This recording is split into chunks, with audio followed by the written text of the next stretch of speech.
This is 5 on your side at 5. Focused on you.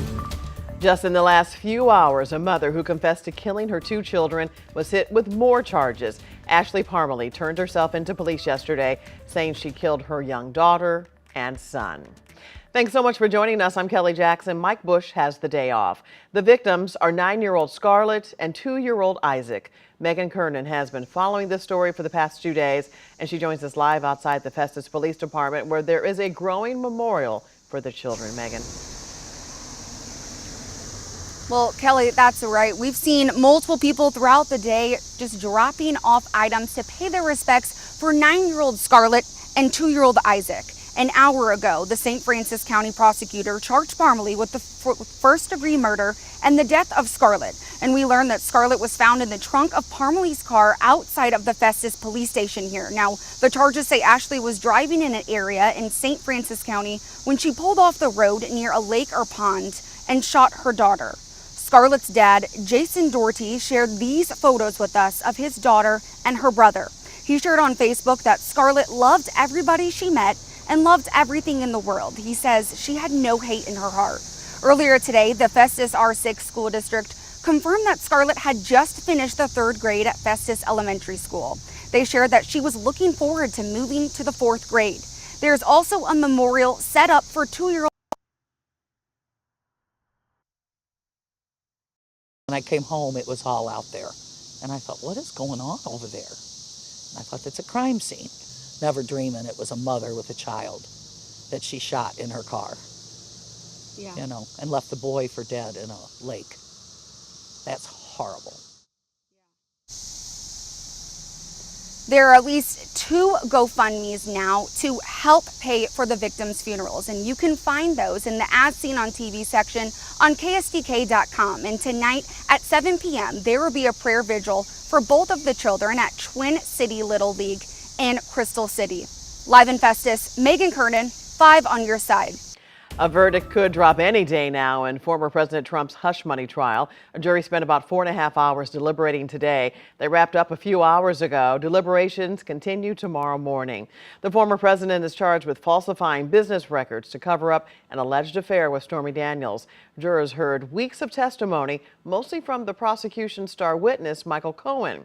Cohen claims he worked with Mr. Trump to pay Daniels to keep quiet ahead of the 2016 presidential election. Before leaving for the day, the jury asked to rehear the judge's instructions and testimony from another witness. All jurors have to be unanimous in their verdict. The former president could get probation or several years behind bars. Tonight, St. Louis advocates are racing against the clock to get federal compensation for radioactive waste victims. And within the last 24 hours, they learned about another challenge coming their way. Justina Coronel is here to explain. Kelly, the program is the Radiation Exposure Compensation Act, known as RECA, and it's set to expire next week. Now, 34 years ago, RECA was created to compensate people exposed to the atomic bomb testing in Nevada, Utah, and Arizona. And recently, the goal was to add even more states, including Missouri. St. Louis was a part of the effort to build a nuclear bomb.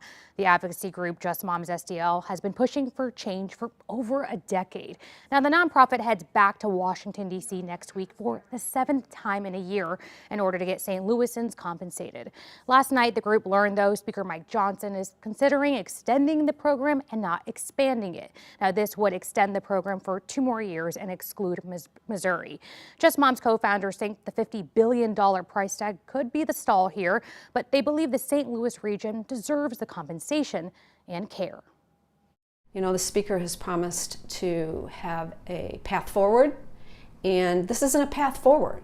This is just a dead stop for St. Louis. There are things in this program like screenings that Missourians who have been exposed need desperately, and it will save their lives.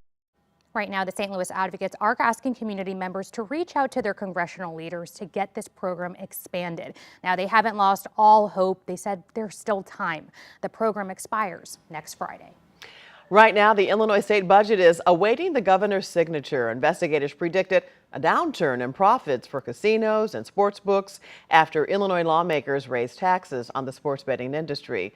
The big tax hike is part of Governor J.B. Pritzker's plan to balance the state's $53 billion budget. Our political editor, Mark Maxwell, was monitoring the debate in Springfield. Hey, Kelly, shares of DraftKings and FanDuel stock tumbled this week as investors saw the writing on the wall. The most profitable sports books that operate in Illinois will see their tax rate jump from 15% now up to as high as 40%.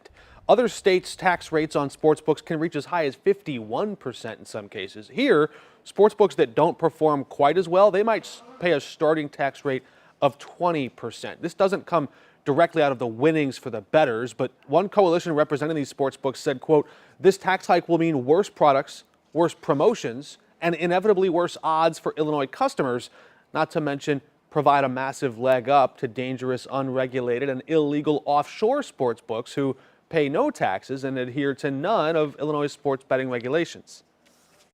We kept the tax on sportsbook lower than the top states in that arena. That is paid for by sportsbook companies, and mostly by companies that don't reside in the state of Illinois. So there's some advantage in many ways for companies that are based here in Illinois as against those outside.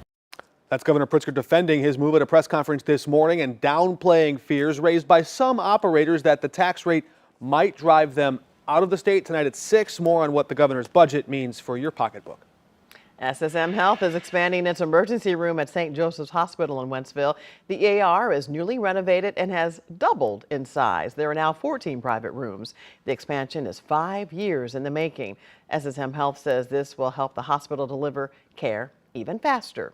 And this is just the latest hospital expansion in Wentzville. In April, Mercy said it's eyeing a spot near I-64 and 70 for a new hospital. They tell us it would help with a growing population there. There's now a Narcan box at Soulard Market in St. Louis. The box is stocked with several dozen boxes of Narcan, the opioid overdose reversal drug. The Department of Health is installing even more boxes across the city in the coming months. They're going into neighborhoods where the most overdoses have been reported. New details tonight in a St. Louis County murder case. Why the father of one of the teen victims is now facing separate charges. Golfer Scottie Scheffler made international headlines following his arrest earlier this month. The decision dropping today from a prosecutor in the case.